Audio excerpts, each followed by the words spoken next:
Have you ever felt the crushing weight of a promise you couldn't break?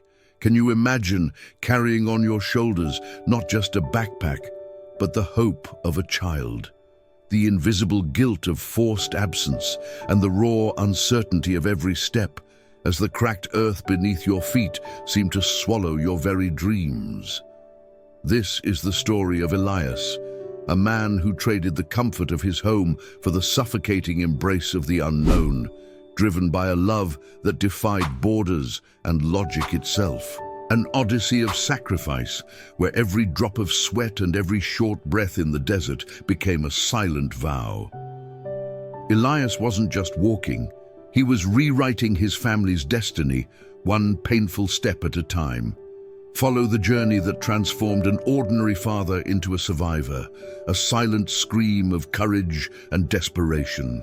This content is a work of fiction inspired by real accounts. We do not promote unsafe immigration. Thousands have lost their lives in risky crossings. We advocate for legal, safe and humane routes. This story aims to generate empathy and reflection. It was a sweltering late afternoon in the Bahian hinterlands. The heavy, humid air clung to the skin, and the scent of dry earth lingered, mixing with the faint aroma of brewed coffee from a nearby house. Elias, his 38 years weighing heavily on his shoulders, his hands calloused from cement and shovel, felt his body ache as exhaustion seeped from every pore. He wasn't one to complain. He grew up hearing that a man's a man when he swallows his tears, a phrase that became a silent mantra in his life. But ever since João's mother left, taking with her the lightness that once filled their small tin-roofed house, Elias discovered that some pains choked more than hunger ever could. The abandonment, an invisible wound, opened a void that not even his unconditional love for his son could fully fill. He felt like a tightrope walker on an invisible wire, balancing the weight of two lives with his own strength. That simple house, where the merciless sun baked the air during the day and fine rain dripped through cracks at night, was the entire world for Elias and his son, João, who was just 10 years old.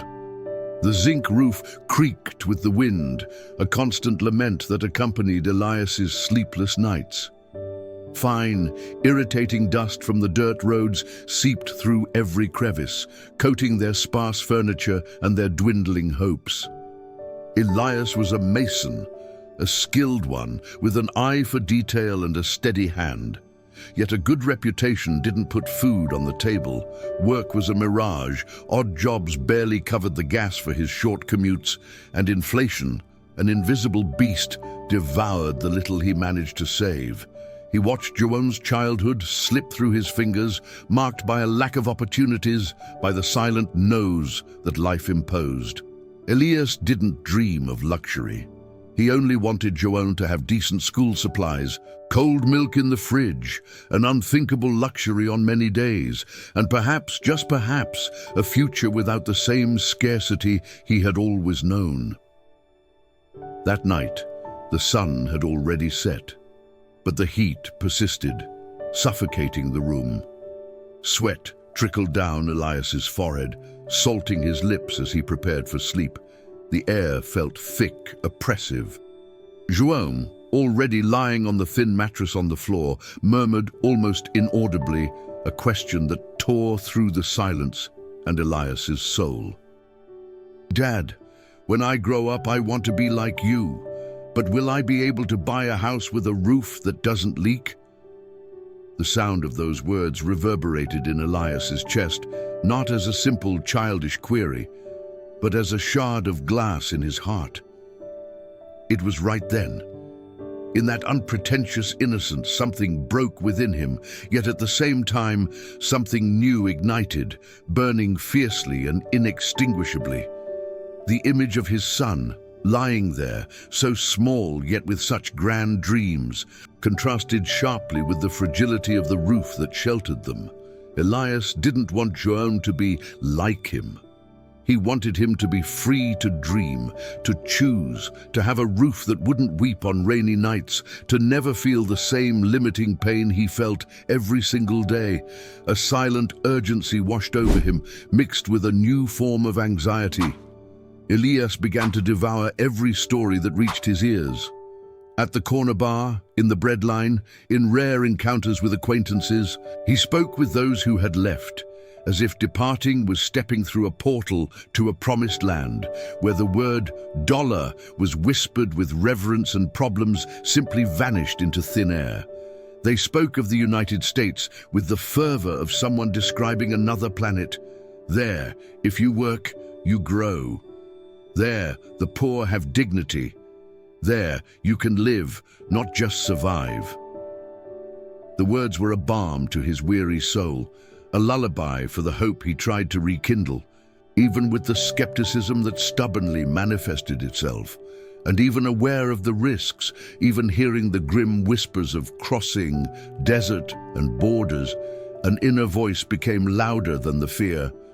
Maybe I can't change the world, but maybe I can change João's world.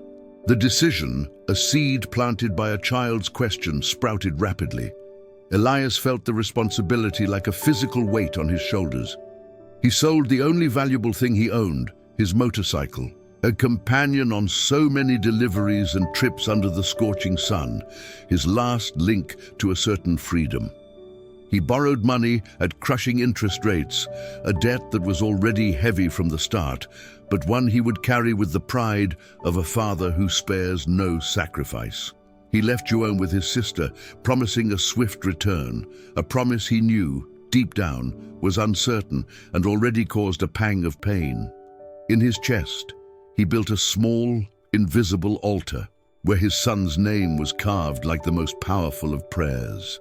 At their farewell, with tear-filled eyes and a voice choked with suppressed emotion, he held his son in an embrace that contained all the love and anguish of that moment, feeling the warmth of the small body and the fragility of the future that awaited them. Son, if I can't be there every day, I want you to feel that I fought for you every single one of them. And so, Elias left. Not for himself. Tell us, where are you watching us from? What city, what country? We want to hear from you. Do you know a similar story? Someone who went in search of a distant dream? Leave a comment and share that memory with us. Your story can touch the souls of others. If this story touched you in any way, if it resonated with your own experiences or those of someone you know, leave your heart emoji. A simple like can help this message reach more hearts. If this story deserves to be told to more people and you want to support our work, subscribe to the channel. Together, we can transform pain into awareness and give a voice to those who need it most. Elias arrived at the border. The thin air and dense silence of the place squeezed his heart like an ill-fitting backpack rubbing against his already sensitive skin from the tension. The scorching desert sun began to burn his exposed skin, a premonition of the hell to come. He spoke no Spanish, much less English, but he carried with him a universal language deeper than any verb, the eloquent silence of one who bears the world on his shoulders and despair in his eyes. He was greeted by a group of strangers, shadowy figures who seemed to know more about his destiny than he did. Their faces were masks of exhaustion and resignation, and their eyes, mirrors of untold stories, were filled with a hollowness Elias was beginning to understand.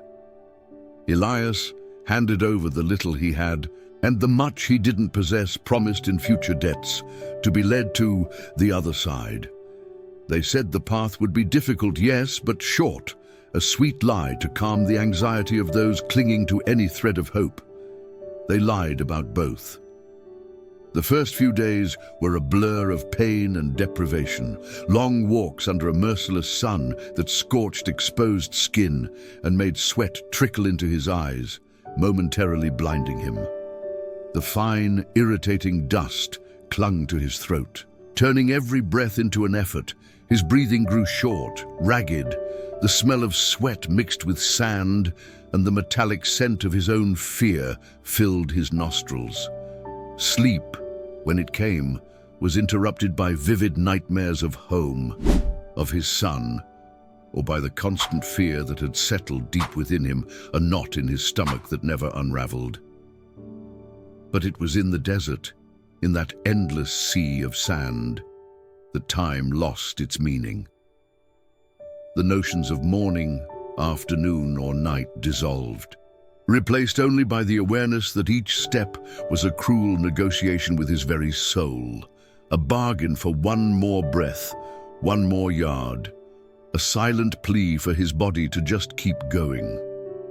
The borrowed boots, hard and worn, chafed his feet, opening blisters that turned into festering sores. Each step was a knife in raw flesh. The physical pain was constant, an unrelenting reminder of the brutal reality surrounding him. His parched throat hurt more from the enforced silence, from the lack of anyone with whom to share the burden and anguish, than from the thirst that consumed him, a thirst that dried his mouth and made his tongue swell. The texture of the earth, sometimes sandy and slippery, sometimes rocky and sharp, was felt with every stumble. And in the midst of that dry world of shifting sands and thorny bushes that seemed to mock him in the empty landscape, only one thing remained alive, pulsating within him, the image of his son, João, smiling with a new notebook in his hands, the sparkle in his eyes that he longed to see again, the reason for every aching muscle, every endured pain. One dawn, exhausted, the small group sat down for a brief, well-deserved rest. The desert night was a biting cold that pierced to the bone, a brutal contrast to the daytime heat. There were 7 people, all men, none with real names, only ephemeral nicknames exchanged in whispers. Their faces were dusty, disfigured by deprivation. Elias noticed one of the younger men, his body hunched with exhaustion, looking up at the night sky, which in the desert revealed itself as a boundless, indifferent, starry canopy. He murmured in an almost inaudible voice, "Does God even see us from here?" It was at that moment, under the vast firmament that seemed to ignore them, that Elias understood, feeling a pang of helplessness. Everyone there was crossing more than a geographical desert. They were on an intimate crossing in the desert of abandonment, of the guilt for having left, of forced absence, of the pain of a past they couldn't change. Each carried a name, a face, a secret motive etched into their soul, which was the true engine of that journey, the only thing that kept them from collapsing. That night, Elias couldn't sleep. The intense cold made his teeth chatter, but his mind was on fire. The image of the starry sky took him back to his childhood, to his father's voice singing an old melody. Everything passes, only a father's love endures. The song resonated in his mind, a painful reminder that the love he felt for João was his anchor, but also his greatest torment, a rope pulling him back to the reality of his sacrifice. They continued, with fear, their stomachs churning with hunger that brought nausea, their mouths parched by relentless thirst, but with stubborn hope, a flickering flame that refused to die out. They passed through barbed wire fences that tore at clothes and skin with dry snaps, through slippery mud puddles that sucked at their feet, endured the suffocating heat of the day and the freezing nights that penetrated their bones, making every muscle contract. At one point, an older man stumbled, his body out of strength, his gaze fixed on the ground, and almost got left behind. Elias, on a primal impulse, pulled him up, feeling the other man's weakness and the weight of his own responsibility, a sense that they were all one there. If I make it there, I can't have let anyone fall, he thought in a silent vow, a pact of humanity amidst the inhumanity. There were no heroes there, only survivors of a dream that at times hurt more than it saved, but that shackled them all. On the sixth day, Elias's body faltered more intensely. His legs trembled uncontrollably, his head spun with vertigo, and physical exhaustion threatened to bring him down at any moment. His vision blurred, and a buzzing in his ears was constant. He felt dissociated from his own body, as if observing himself from afar, dragging himself forward. But it was there, at the brink of collapse, that an inner strength manifested itself, a clear image of João. His body could fall, yes, his flesh could give way, but one who crosses for love, for a reason that transcends oneself, does not allow themselves to give up.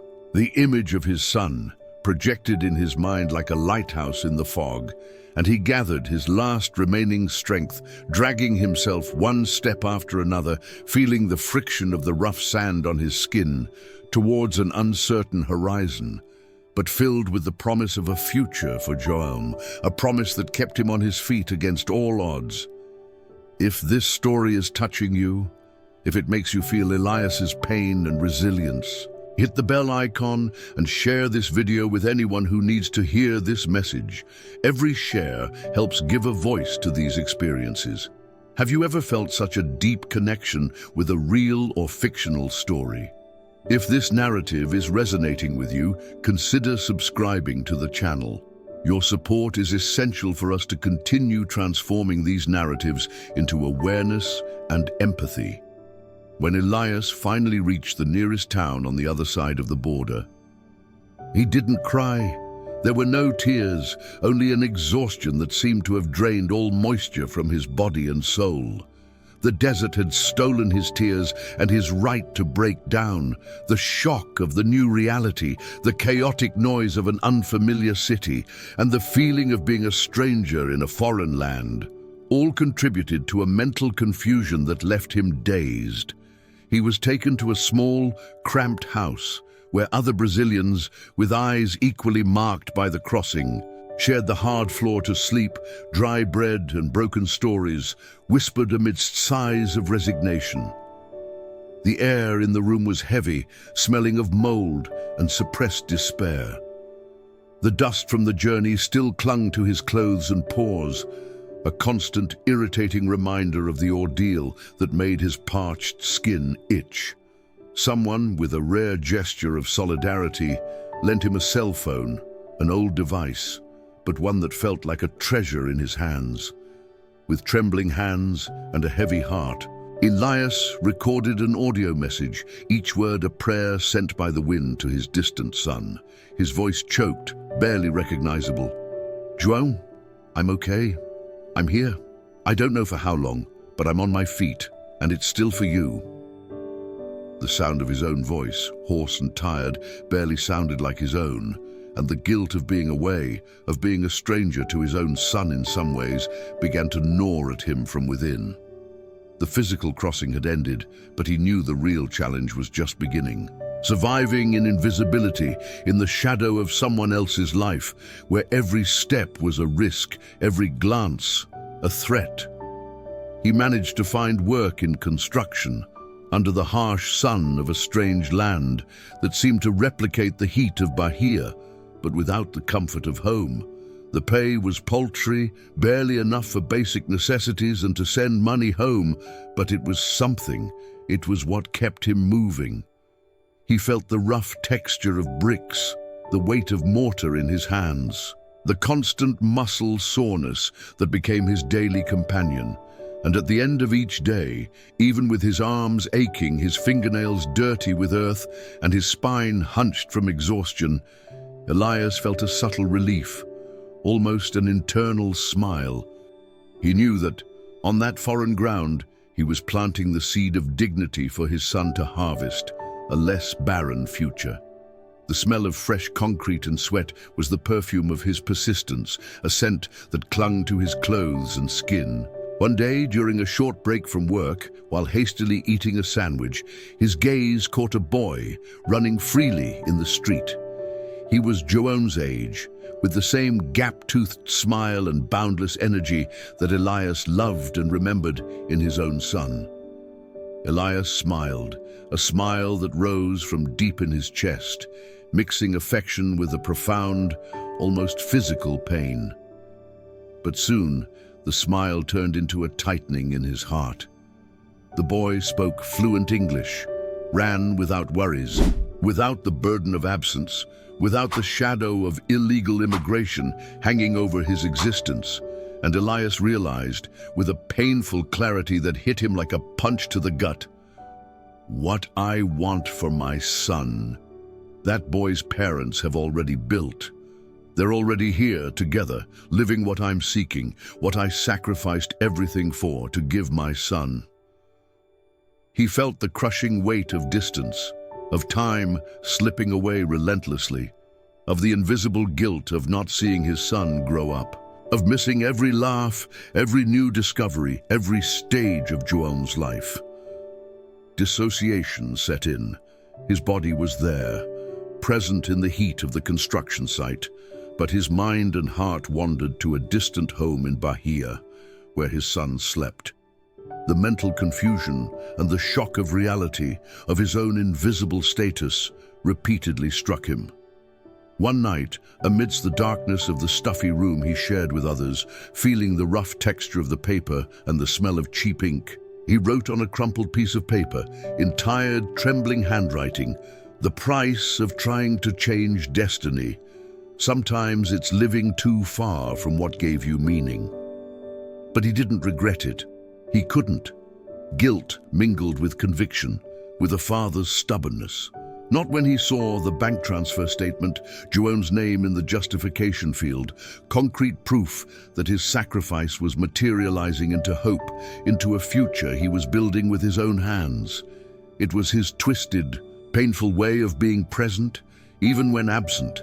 His body ached, his mind was weary, but the silent trauma of each lonely day and longing was offset by the vision of the future he patiently built, one brick at a time, one remittance at a time.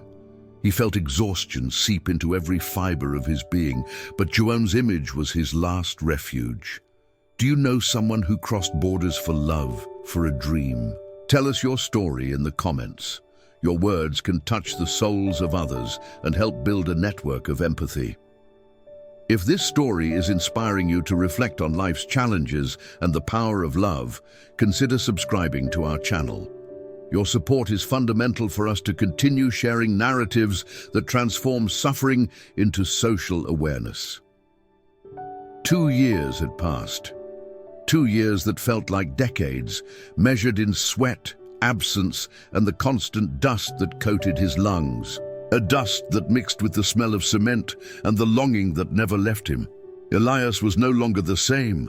His body was thinner, his skin weathered by the sun and hard labor, with some new worry lines etched on his face. But his eyes... his eyes carried more horizon, a mixture of profound weariness and fierce determination, as if they had seen beyond the visible. The stubborn hope, the one that propelled him to leave, was now a more mature, more resilient flame, a fire that burned silently within him. He had managed to save enough. Every dollar saved was a piece of his future with João, a part of the promise he refused to break. With the money, he sought a lawyer, a crucial step to try and legalize his situation, deciding he would do everything legally now. He had already paid the highest price a father could pay, the suffocating longing, the torment of missing the precious years of his son's childhood. The pain of distance was still an open wound, but he carried it with a quiet dignity, a kind of suffered pride. He spoke with his son on video calls, hidden during work breaks, his voice choked with emotion amidst the distant hum of machinery. Each connection a balm for his soul. Every "I love you, Dad" from João was an invisible patch on his torn heart, a solace for the guilt that sometimes haunted him, a momentary relief for the pain of separation. Elias sent books to João. packed with all the care that distance allowed. Imagining his son's smile as he opened them, he sent school supplies, and in every pen, every notebook, was the promise of a different future, of a path he never had. And once, in an audio message recorded with a voice hoarse with emotion and eyes welling up, he said, "Son, what keeps me going? It's not the money. It's knowing you're studying, that you'll have choices, that you'll be free." The words were a testament, an inheritance of strength and purpose, a legacy he built brick by brick, dollar by dollar. He imagined João growing, strong and independent, far from the limitations that had bound him. One day, João's reply came, a balm for his tired soul, a melody that seemed to heal wounds. "Dad, when I grow up, I want to be an engineer, like you, but in a city where we live together." Elias cried, without guilt, without hiding his face. Tears streamed freely, washing away the accumulated pain, the fear, the loneliness, the silent trauma of so many difficult days. Because in that moment, he finally understood, even without a roof of their own, even with the physical distance separating them, even with the silence imposed by the clandestine life, love had crossed. It had conquered the barriers of the border and of time. The echo of João's phrase reverberated in his chest, filling every void, every space of longing. That simple wish from a child was the greatest reward. He was no movie hero. He hadn't become a public symbol, an influencer. Elias was an ordinary man, a mason with rough hands and a giant heart who had done the impossible for love. His figure, once just a hard-working father, now carried the depth of a survivor. And if there was one thing he wanted to make clear to the world, a lesson etched into every scar of his journey, into every wrinkle of weariness on his face, it was this: don't cross impulsively. Don't believe easy promises. If you must cross, let it be for love. But above all, don't let the crossing destroy who you are inside. Elias's voice, once a whisper, now became a warning, an echo for those who still think of risking everything. Elias's new beginning was silent. Every day, he continued working, saving, and dreaming of the day when his reunion with João would be a tangible reality, an endless embrace. His smile, once rare, now appeared more frequently, though it still carried the melancholy of a past that would never be erased. The marks of the crossing were there, in the exhaustion that weighed on him at the end of the day, in the longing that still squeezed his chest, but also in the strength that a child's love had forged.